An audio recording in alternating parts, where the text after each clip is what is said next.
Hey there. Today's video is a little bit different than usual. Mostly we're going to do a catch-up. I want to show you the progress on a few of the plants. And then I'm going to take you upstairs to my kitchen and we're going to make a salad. And we're going to make some salad dressing. But until then, I'm going to show you what's going on here. So what I've got is I've got romaine lettuce of many different types. You can see these are gorgeous. This is a butter crunch. These are the same plants that you would grow outside. I like to have color in my salad, so this is a nice oak leaf salad. And then I've got some Cimarron, which is also a romaine lettuce. In the back, we've got arugula growing, and that's all doing very, very nicely. Now up next are our peppers. These have been growing since February 28th. And they've done really, really well. I have about 70 plants here. Now I'm feeding 4 people with that. We do make a lot of salsa, but it's way too many peppers. So anybody who lives locally, don't buy peppers. I've got extra. And then the next thing are my tomatoes. And all the tomatoes that I planted that are either a cherry tomato or a Roma tomato, they germinated really, really well. And I told you all that I would be very, very honest about everything that's growing and the challenges that I've had. My bigger tomatoes for canning just really didn't germinate well. I changed the soil that I use this year. And one of the interesting things about the soil is that the first few days it dries really, really quickly. After that, it will take the moisture, the water, and it will be a consistent moisture. But I think that I was really just killing my seeds. Why were the Romas and the cherry tomatoes more tolerant to that? I really don't know. But I have reseeded those. I mixed the seed mix with potting mix so that it's going to be a little coarser, hoping the moisture is held on to more evenly. And I hope that I'll have some beautiful Rutgers celebrity Amish gold slicers, things like that to show you soon. But these have just been growing about 2 weeks, so I'm pretty pleased with those. Next up, we have microgreens. These are broccoli microgreens. This is what a tray of microgreens should look like.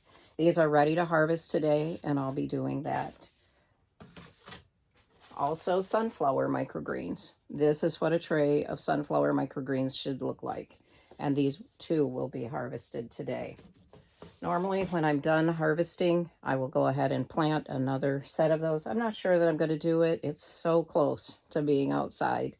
And then this tray right here is soil for the soil test that I told you that I was going to get. So I dug that soil out of my garden. And then I have my testing kit that I got from the extension agency in Newaygo County. And I'm going to send in a sample of this soil, see if there's anything I need to do to make my garden grow better. But this is pretty wet. We had quite a lot of rain, and one of the instructions is make sure it's dry. So those are the updates on the plants, and we'll meet you upstairs and we'll make a salad. Well, as promised, now it's time to make our Greek salad. This is some of the lettuce that I harvested earlier. And what I've done is I've washed it and I've torn it up into bite-sized pieces, and I'm just going to put that in the bowl.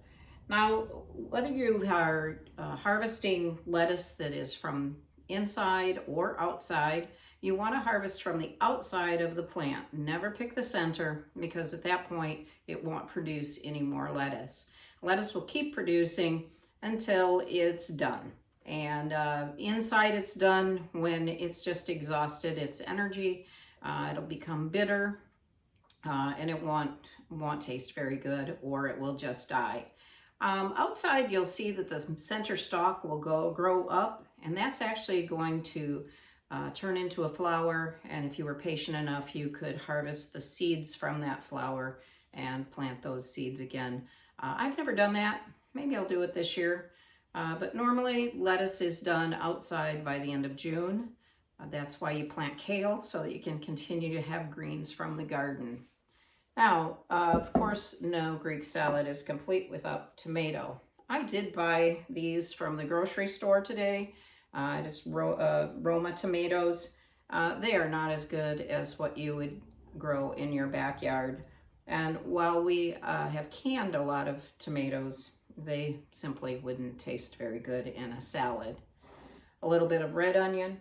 I've never grown onions. This year I'm going to try to grow a few onions and see what we can get.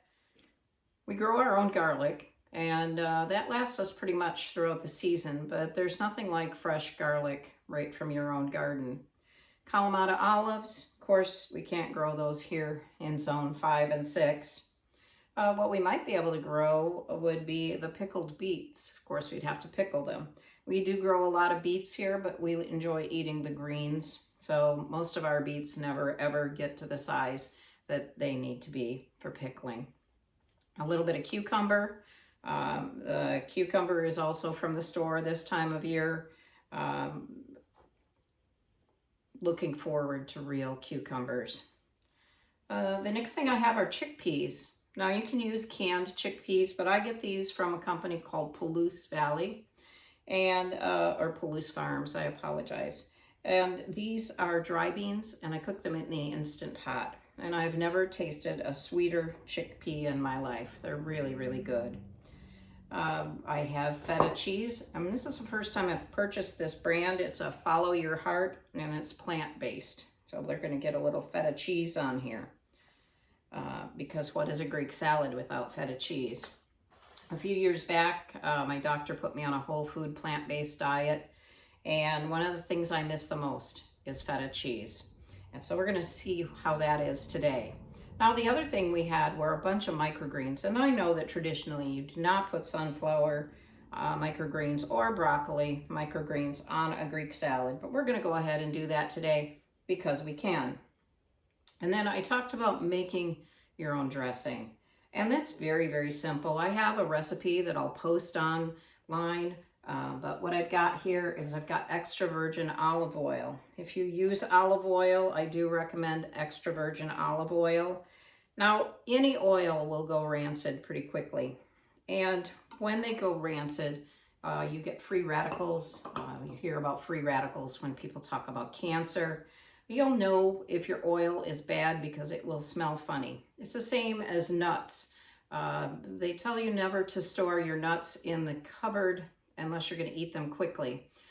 We buy them in bulk, and they are in the freezer, and we bring out a small jar of them whenever we want them. And that keeps them fresher.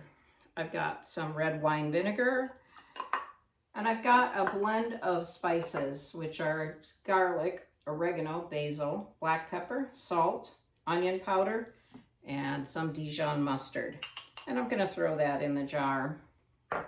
I also have some lemon that I squeezed, and I've got a little bit of Dijon mustard. Forgot my spatula, so forgive me. I'm just going to use my finger. My mother would have done the same, so I don't think I'm too bad here.